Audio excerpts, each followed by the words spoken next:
नमस्कार दोस्तों, मेरा नाम है आशुतोष और आप देख रहे हैं डायनामिक इम्पल्शन। आज के इस वीडियो में हम बात करेंगे 29 जुलाई 2022 के करंट अफेयर्स की और ज्ञान को कभी भी छोड़ना चाहिए, इसलिए वीडियो को अंत तक अवश्य देखिएगा। सबसे पहला प्रश्न है, हाल ही में किसके द्वारा बाल रक्षा मोबाइल ऐप को लॉन्च किया गया? Recently by whom the Bal Raksha mobile app launched? A Sarbananda Sonowal, B Amit Shah, C Dharmendra Pradhan, D Smriti Irani. And the right answer है सर्बानंद सोनोवाल। तो हाल ही में केंद्रीय आयुष मंत्री सर्बानंद सोनोवाल जी के द्वारा बाल रक्षा मोबाइल ऐप को लॉन्च किया गया है। इसके नाम से आप समझ गए होंगे, ये विशेष तौर पर जो बच्चे हैं उनके लिए लॉन्च किया गया है। इसका उद्देश्य है कि आयुर्वेद की मदद से जो बाल रोग हो रहे हैं, धीरे धीरे उनकी संख्या बढ़ रही है, उनको जानना है, माता पिता को इसके बारे में बताना है, जागरूक करना है, फीडबैक वगैरह देना है उनकी तबीयत के बारे में। यदि कुछ और होता है या फिर यदि तबीयत सुधरती है, वो सब फीडबैक इस ऐप में आ जाएगा, जो कि एक बहुत ही ज़्यादा अच्छी बात है। मेरे को बहुत ही ज़्यादा अच्छी पहल लगी है। आपका क्या ओपिनियन है, आप कमेंट में बता सकते हैं। अगला प्रश्न है, 44वें शतरंज ओलंपियाड को कहाँ आयोजित किया गया? Where the 44th chess olympiad held? A New Delhi, B Chennai, C Bengaluru, D Ajmer. And the right answer is Chennai. तो हाल ही में चेन्नई में 44वां शतरंज ओलंपियाड आयोजित किया गया है। मुझे बताने की आवश्यकता नहीं है, फिर भी मैंने बता दिया है, इसको आयोजित किया गया है। इसे 28 जुलाई से 10 अगस्त तक के लिए आयोजित किया जाएगा। देखिए, आप सभी लोग जानते ही हैं, हमने इसका कम्युनिटी पोस्ट भी डाला था और डाल देंगे। ये सारे मतलब कुछ तो ऐसी न्यूज़ रहती है जिसका उत्तर तो आपको बन ही जाना चाहिए, ऐसा तो हमेशा रहता ही है। अगला प्रश्न है, हाल ही में आए सूचकांक के अनुसार भारत की सबसे अमीर महिला कौन है? According to the recently released index, who is the richest women in India?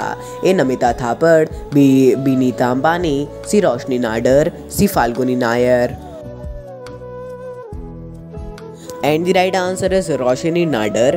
तो कोटक प्राइवेट बैंकिंग और हुरून इंडिया ने भारत की सबसे अमीर महिलाओं की सूची, कोटक प्राइवेट बैंकिंग हुरून ऐसा पहले इनका नाम है, उसके बाद लीडिंग वेल्थ वुमेन लिस्ट को जारी किया है। इसमें रोशनी नाडर मल्होत्रा सबसे प्रथम स्थान पर है, शीर्ष स्थान पर है। उसके बाद नायिका की फाल्गुनी नायर द्वितीय स्थान पर है और तृतीय स्थान पर किरण मजूमदार शॉ ये हैं तीसरे स्थान पर। आपने तीनों के नाम सुने होंगे, नहीं सुना है तो अवश्य जान लीजिएगा, तीनों के कंपनी के बारे में देख लीजिएगा, और यदि किसी बिजनेसमैन से कोई संबंध है तो उसके बारे में भी देख लीजिएगा।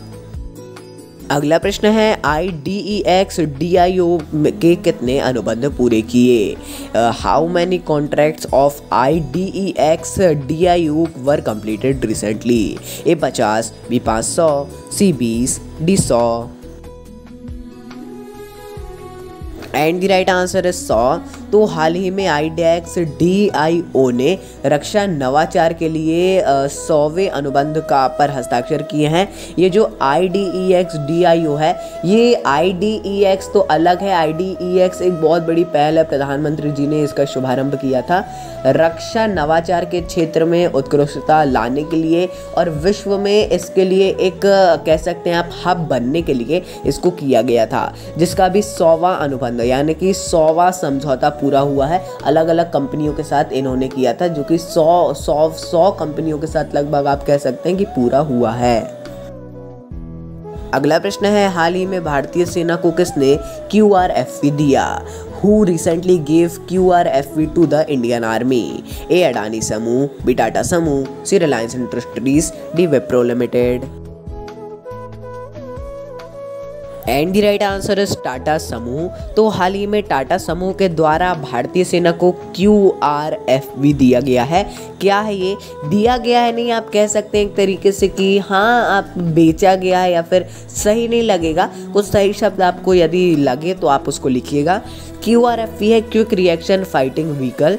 तो देखिए टाटा के द्वारा विकसित ये फाइटिंग व्हीकल है, जैसे कि टैंक्स वगैरह होते हैं उसी प्रकार का। यदि आप यूट्यूब में सर्च करेंगे अच्छे सा वीडियो आपको मिल जाएंगे, जैसा मैंने देखा है अभी, तो उसी प्रकार से आप आसानी से समझ जाएंगे वो है ये। और टाटा ने आत्मनिर्भर भारत के तहत आप कह सकते हैं उसी को आगे बढ़ाने के लिए इसको विकसित किया और अब अपनी सेना को भी दिया है। अगला प्रश्न है, हाल ही में सिटी यूनियन बैंक ने किसके साथ साझेदारी की? Recently with whom did city union bank partner? A ICICI prudential life insurance, C Aditya Birla health insurance, C LIC, D भारतीय excise insurance. And the right answer is Aditya Birla life insurance. तो हाल ही में city union bank ने Aditya Birla health insurance या Aditya Birla life insurance के साथ में साझेदारी की है।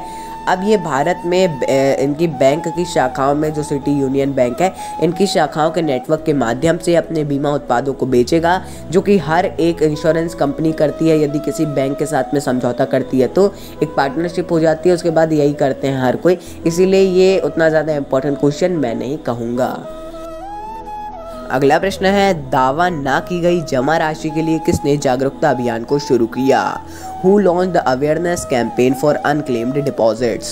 A SBI, B LIC, C RBI, D EPFO। And the right answer is RBI।